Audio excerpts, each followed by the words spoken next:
Well, it's a delight to be with you. As I was listening to Philip Jenkins, or maybe I should call you Harry, I was reminded, and I can't remember, it may have even been Os Guinness who I heard this from, it may have been someone else, but G.K. Chesterton once said that the church has gone to the dogs 5 times in history, but each time it's been the dog that has died. And you realize, and because of my calling, I suppose primarily as an evangelist, that we are so locked into, in Europe, into having a view that the Christian faith must be perpetually in retreat, that we are losing the confidence that you need in order to be able to share the conviction that comes from knowing Christ with other people. Now, what Jeff Fountain has asked me to do was, several years ago, I was talking to him and we got talking about a man called Professor John Gray. And I was urging him to read him, and he did. And as a result of me making a book recommendation, now I end up here speaking to you. So I have been given this very ambitious title on calling the humanist bluff. Now, let me just put in a few caveats straight away, because to do justice to this subject would require me to address various different forms of humanism and look at various different forms of critique. And that would therefore give a well-balanced, informed, and thoughtful analysis. However, as an evangelist, what I would like to do instead is maybe go for a slightly more provocative approach and immediately caveat my remarks by saying that I'm aware that this critique of humanism, which I'm about to offer to you, which actually comes from the pen of an atheist, is itself remarkably controversial, but I think raises some very important questions, and maybe most importantly, questions for the church herself, which I think we ourselves need to answer. And I will be ending on a challenge, which I hope will be a note of hope, but I also hope will be something that will send us from this place asking ourselves some very, very serious questions. Now, defining humanism, of course, is going to be difficult. Let me just take a few quotes from the Humanist Society as I've had a look at what they have, how the words they have used to describe themselves.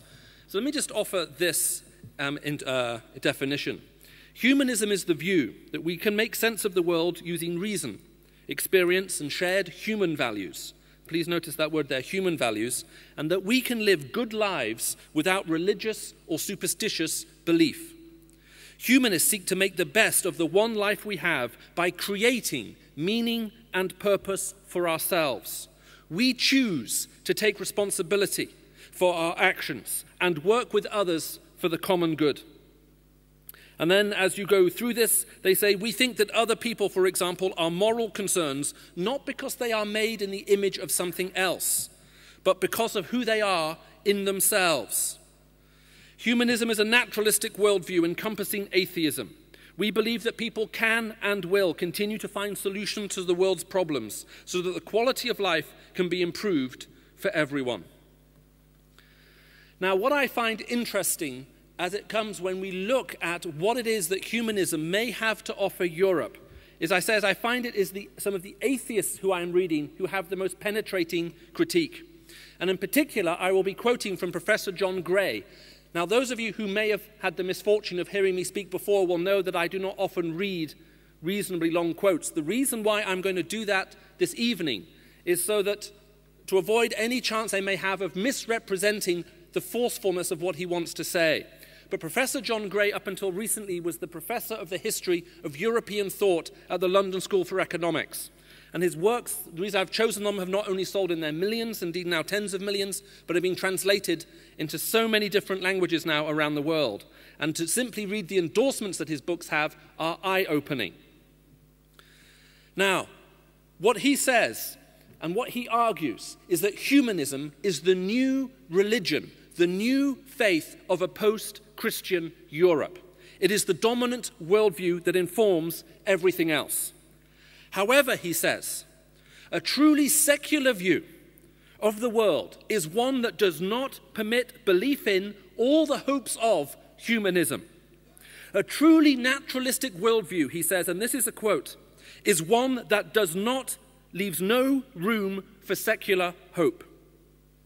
Now, the reason he makes this argument is not that he feels that somehow humanism has gone, is insufficiently strong in forms of its atheism, but it is insufficiently connected, insufficiently strong to follow through the conclusions of the truths we know that flow from science and philosophy as atheists.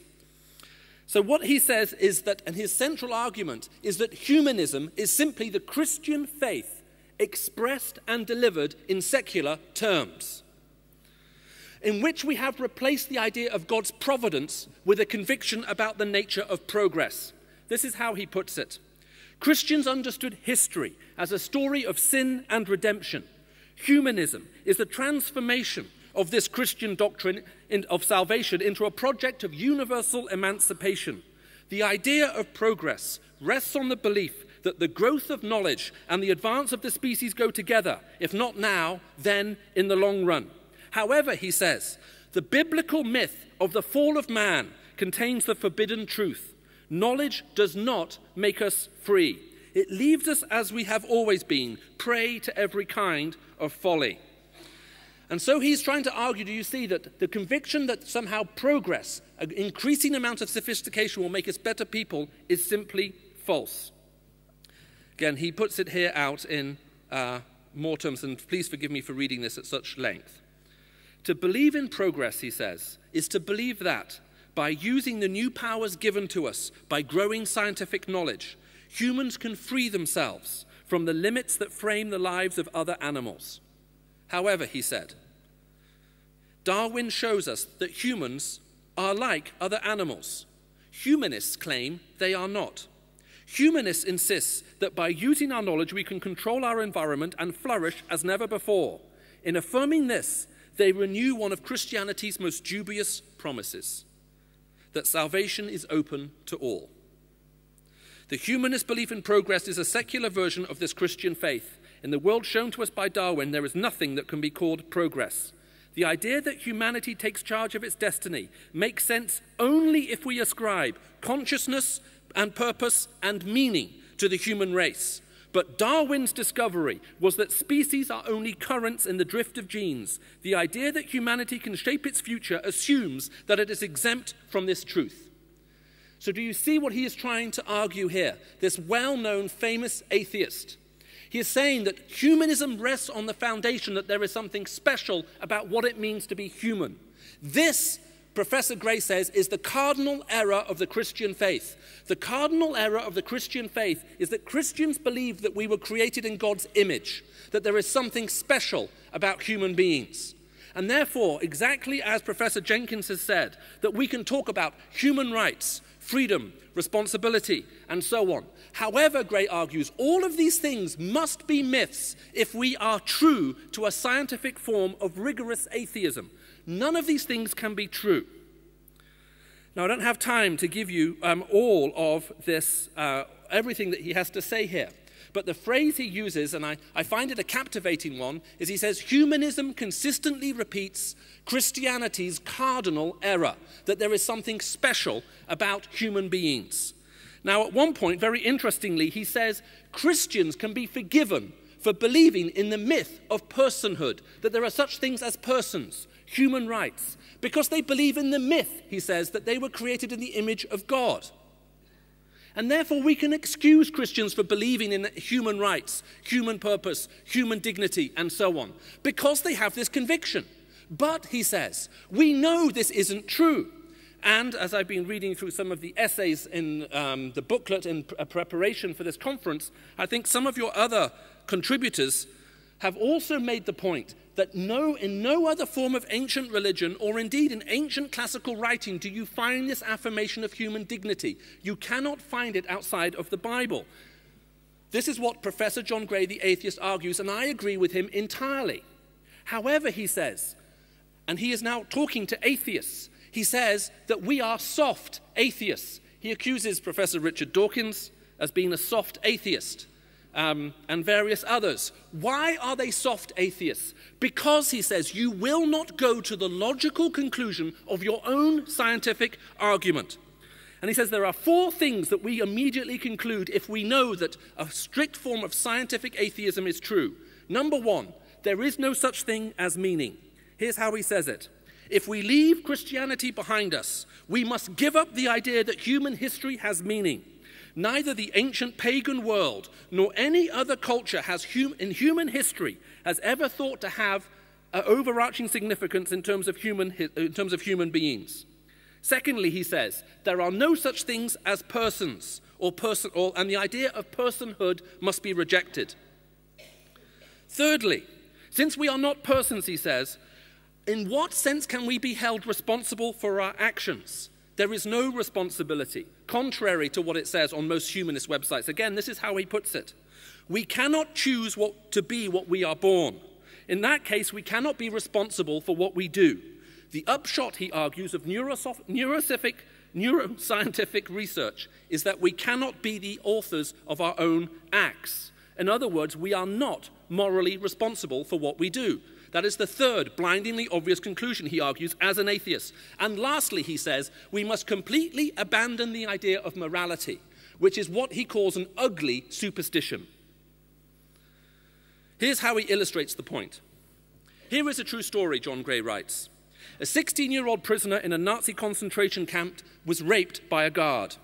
Knowing that any prisoner who appeared without a cap on the morning parade would be instantly shot, the guard who raped the prisoner stole his cap. The prisoner knew that his only chance of life was to find a cap. So he stole the cap of another inmate asleep in bed and lived to tell the tale. The other prisoner was shot. Robert Frister, the prisoner who stole the cap, describes the death of his fellow inmate as follows. And now he quotes from Robert Frister's book.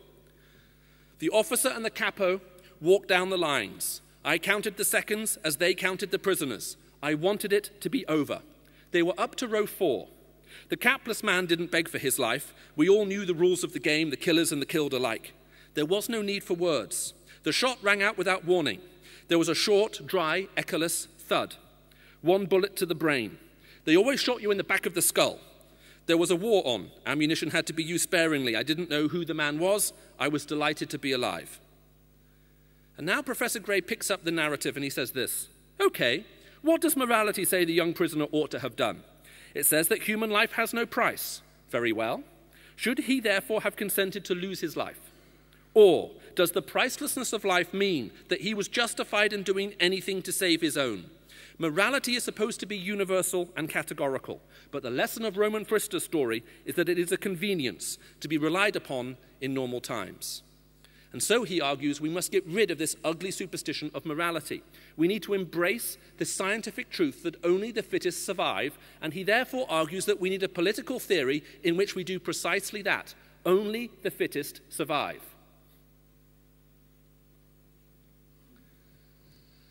Now, I agree with everything that Professor John Gray says if there is no God. So unlike some other people who were extrapolating political conclusions from a hard form of atheism, I agree with every conclusion he has to make, assuming that he is correct in what he says. Assuming that there is no God. If there is, then the chain of events he says therefore should follow, I think, are correct. Now the difficulty is in finding ways to communicate this. Now, I was privileged when, a few years ago, I was invited to address a rather large group of people from the European Parliament. And the subject was, without God, where is Europe heading? And the people organizing the meeting said, well, we are hoping we may get 100 or so people, MEPs and senior members of the Council and Commission. We had 350 people come. The end of the presentation, the whole afternoon, the whole thing was meant to take about an hour and a half. We were there for 3.5 hours because there were so many questions. A group of people came up and said, the material that has been presented, this is so important. If you're prepared to travel, we would like to arrange for you to speak to 100 parliaments around the world on this issue. There are some pressing issues that we have to learn how to speak into as Christians. Now, what is difficult for me in this context is I spend most of my life either talking to Muslim audiences or secular audiences. I'm not very good about talking about how to talk about to them. Does that make sense? I just do it. So it's harder to provide the analysis than it is to actually do it for me. But there is one criticism that Gray makes, and it's the one I've ended with, that I think that the church in Europe, as a church in Europe, we have to sit up and take full responsibility for, and it's this. When he says that morality is a convenience, only to be relied upon in normal times. If that is true, if it is true that morality is simply a convenience, it was Leslie Newbegin, I think, who said that all Christians want to teach their children, right and wrong, because it makes life as a parent easier. If it is only a matter of convenience to make our life easy, we have missed it. We have completely missed it. Jesus Christ told the parable of the Good Samaritan. Like most parables which have shaped European thought to such a large extent and even shaped our vocabulary, we lose the impact of the story. The parable of the Good Samaritan is that the man is traveling on a dangerous road when he is attacked. Now, the first two people pass by. We think they are callous. They are not callous. They are acting in the interest of self-interest, because you have to put the story in the setting it was given.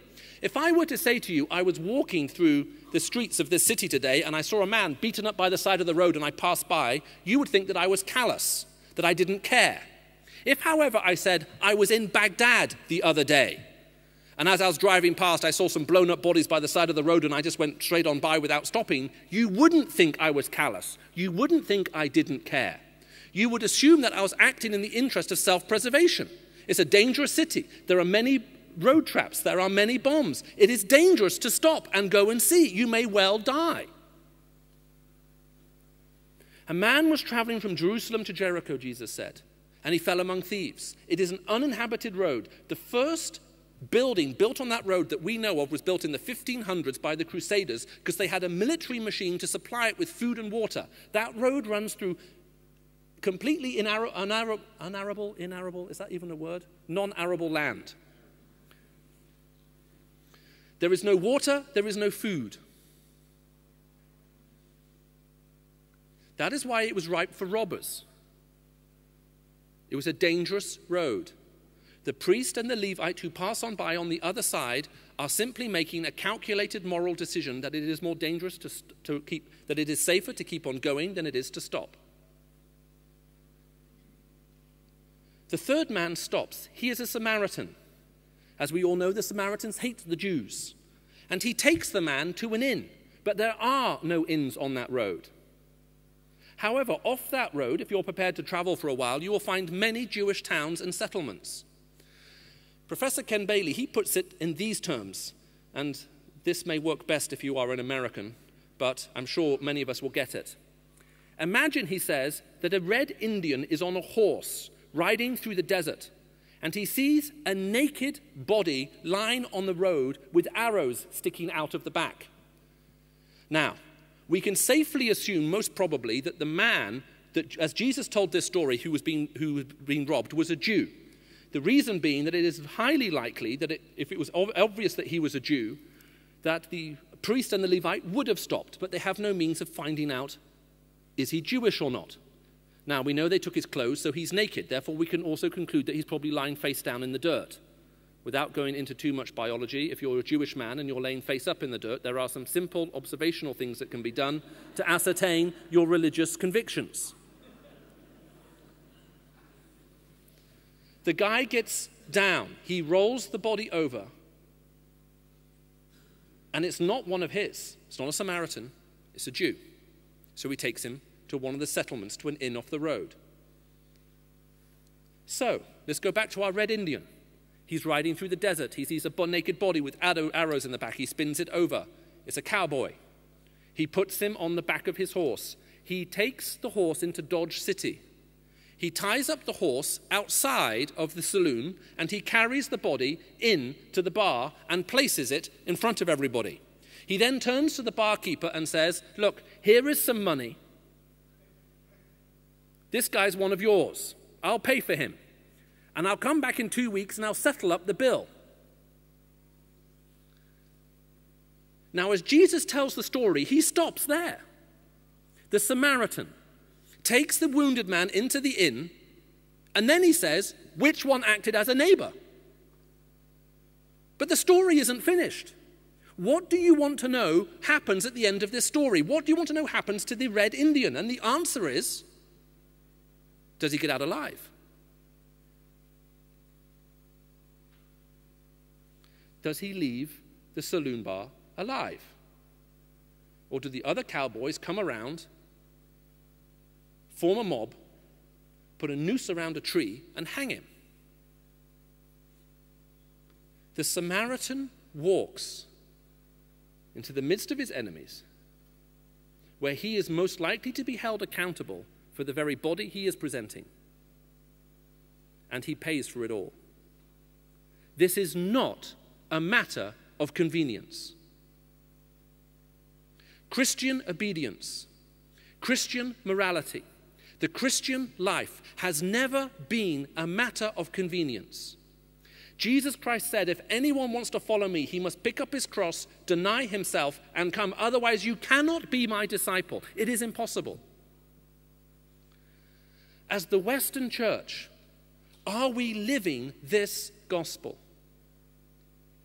If we were to stand before our fiercest critics of atheists, agnostics, whatever they may be, would they look at us and conclude that we have domesticated our Christian faith to make us feel better about ourselves? Or would they conclude that we are prepared to lay down our lives for a truth that we could not possibly deny and that we will not renounce? Is the evidence there? We need to call the humanist bluff about the ideology that lies behind humanism. At the same time, we need to listen to the criticism they are making of us. Can it be seen? I was in a country just a few days ago, and I can't name it for obvious reasons. I was talking with a man. We're planning a series of 20, I even want to be careful what words I use, 20 groups to go out in this country once a month. So that's going to be 240 over the course of a year, to hand out Bibles to people who were asking for them. And there were two things that hit me about as we were planning this. Number one, these people cannot find people to give them money to hand out Bibles.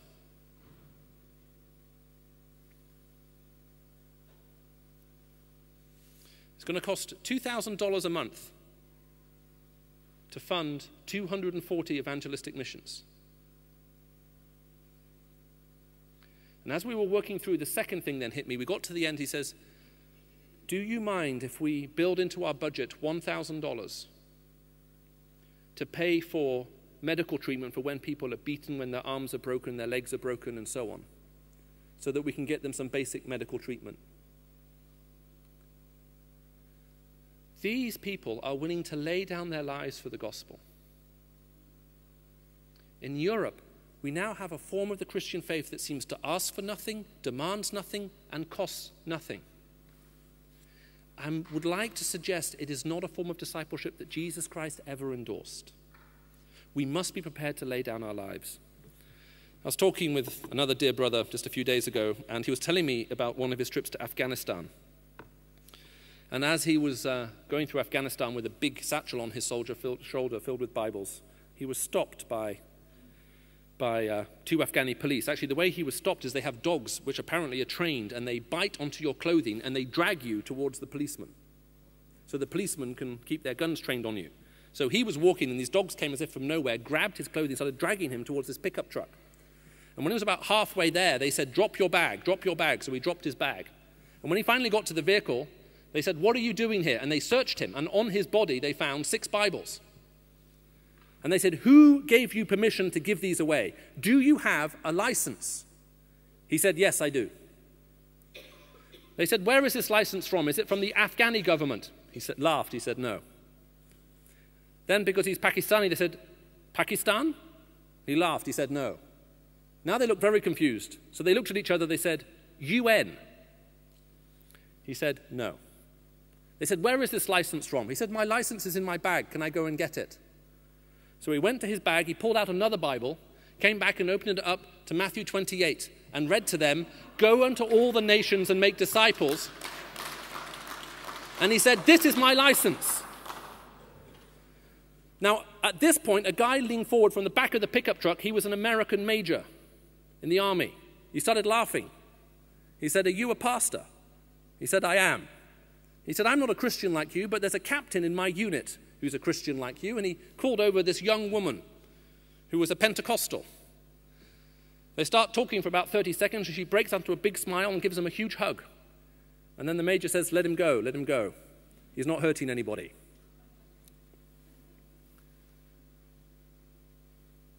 I think there are many philosophical, moral, even sociological, and maybe even now we might even say psychological, which I haven't even touched on, bases to challenge the humanist proposition.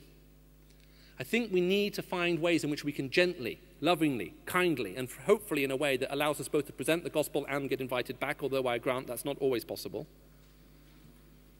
And at the same time, let us listen to what they have to say. Are we willing and prepared to lay down our lives for the gospel? If we're not, it doesn't matter what words we use, they will never be impressed. Let them see the truth of this in our lives. May God bless you.